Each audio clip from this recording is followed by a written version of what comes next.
무서운 시대에 살고 있습니다.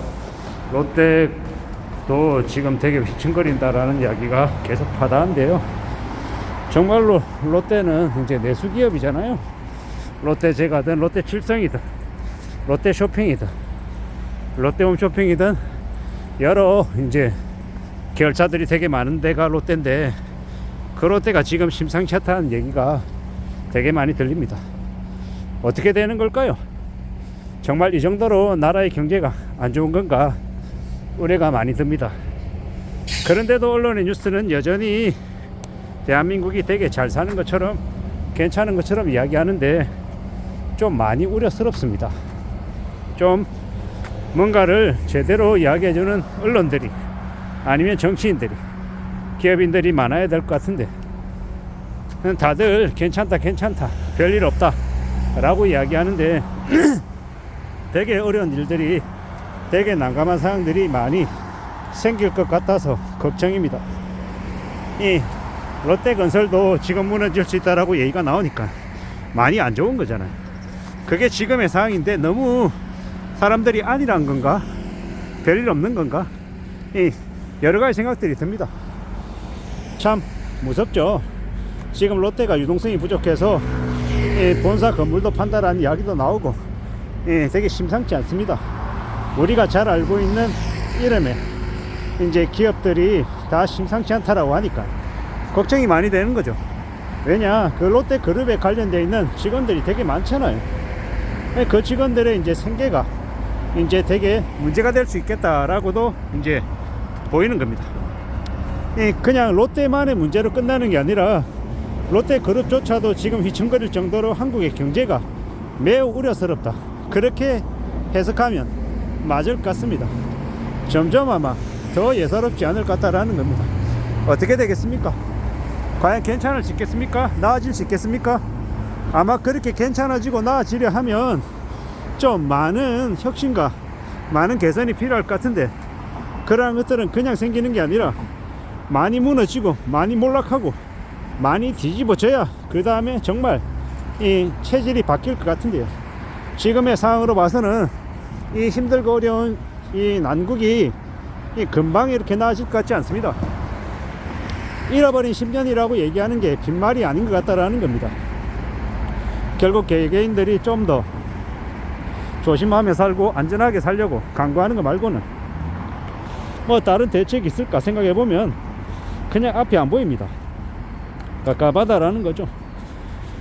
제가 이제 올리는 유튜브 영상에 그 댓글들을 올려주신 분들 글들 보면 국민연금이 고갈이 되는데 수준이 좀 많이 심각하다라고 걱정하시는 분들이 되게 많습니다. 저 또한 걱정이 되고요. 오죽하면 지금 현재 이 정치인들이 앞다퉈서 국민연금 납부율을 9에서 13%로 올려야 된다 라고 이야기하겠습니까? 이미 이제 갈 때까지 갔다라고 보면 맞지 않나라는 겁니다.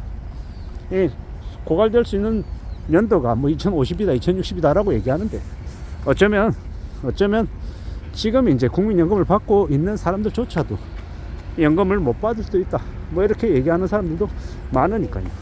되게 우려스러운 거죠. 이제 국민연금 납부율이 9에서 14%로 올라가는 수준이 아니라 나중에는 15% 되고 18% 되고 그것조차도 아마 그게 끝이 아닐 수 있겠다라는 생각도 해봅니다.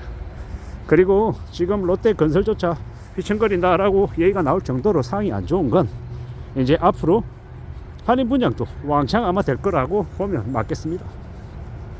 지난 7, 8년 혹은 길게 봐서 한 10여 년 동안 집값이 너무 많이 뻥튀기 되고 너무 많이 올라갔습니다.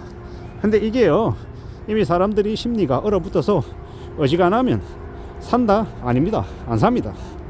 그러면 어떻게 되겠습니까? 집값은 이제 상상을 초월할 정도로 와르르 무너질 겁니다. 그게 금방이 아니라 꽤 오랫동안 그럴 거다라고 봐야 되는 거죠. 그러면 결국엔 어떻게 되겠습니까? 지금은 이제 건설사들, 중견 건설사들 많이 무너지고 많이 망가지고 나야 그래야 좀 더 다시 이제 살아나지 않겠습니까? 당장에 한 5년가량은 분위기가 많이 안 좋을 것 같다라고 생각합니다. 어떻게 받아들여야 되겠습니까? 어떻게 여겨야 되겠습니까? 결국은 지금의 이 충격적인 상황들이 금방 나아지지 않는다라는 건 이제 인정하고 가야 되는 거죠. 금방 나아지지 않기 때문에 이 힘겨운 시기가 오래 갈 것이기 때문에 그 기간을 우리는 잘 지켜보고 어떻게든 대비하고 살아갈 궁리를 해야 될 것 같습니다. 살아간다라는 게 쉽지 않은데 다들 너무 이때까지는 그냥 흥청망청거리고 괜찮은 것처럼 착각하며 살아왔나 봅니다. 앞으로는 이제 그러한 것들이 더 이상 유효하지 않은 거죠. 어떻게 지내야 될지, 어떻게 견뎌 나가야 될지에 대해서 좀 더 각오할 필요가 있는 것 같습니다.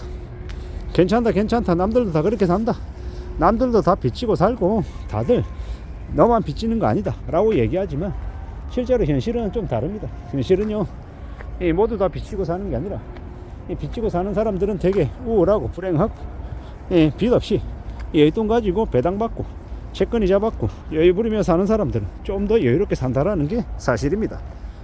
나라도 안 망하고요, 나라가 망할 것처럼 걱정스럽다인 거지 나라는 건재합니다. 대한민국은 수출 대기업들 위주로 고환율을 지속시켜서 한국의 경제는 그래도 버텨나갑니다. 국민들이 힘든 거죠. 좀 더 자세히 얘기하면 국민들 중에서 빚을 많이 가지고 있는 빚쟁이 국민들이 힘든 거지 빚 없는 사람들 이렇게 잘 삽니다. 안정적인 직장을 가지고 있는 사람들, 아무리 경제가 어렵다 그래도 불황이라고 해도 그냥 뉴스에 나오는 불황은 그냥 뉴스 이야기일 뿐인 거지 자신들의 삶은 그냥 그럭저럭 흘러갑니다. 그게 현실입니다. 앞으로 우리가 살아가는 시대, 우리가 살아가는 현실, 우리의 삶이 좀 어떻게 안정적이 될지에 대해서 고민하는 사람들 많을 겁니다. 그런 고민, 염려, 걱정들 어떻게 우리가 맞이하고 대응해야 되겠습니까? 그런 우려나 염려를, 이 두려움을 앞으로 우리가 살아가는 안정적인 삶을 살아가는데 마음가짐, 태도, 자세를 갖추는데 밑거름으로 살아야죠. 다들 힘들고 어렵다라고 얘기한다고 해서 전부 다 힘든 게 아니라는 것도 명심해야 될 것 같습니다. 내가 정말 이 힘들고 어려운 현실을 잘 인정하고 받아들이고 이 미래를 대비하고 준비하며 사느냐 아니면 그렇지 못하느냐, 이게 아마 정말 관건인 것 같습니다. 차분히 조심하고 마음을 굳건히 하고 지내야 되겠습니다. 그냥 별일 없이 무탈하게 지내기만 해도 감사하다라고 이야기해야 되고 빚만 없어도 충분히 삶을 지켜낸다 라고 생각하며 지내야 될 것 같습니다. 참 우리의 삶이, 우리가 살아가는 현실이 만만하지 않다라는 걸 좀 잘 따져보고 잘 명심하며 지내야 되겠습니다. 그래서 어떻게 해서 이 험한 현실을 잘 좀 감내하고 그럼에도 불구하고 저축하고 또 절약하고 또 돈을 모아가며 미래를, 나중을 대비할 수 있을지를 잘 궁리하면 좋겠다라는 겁니다. 그렇게 살아가야, 그렇게 지내야 좋지 않을까 라고 생각하며 살고 있습니다. 이상입니다.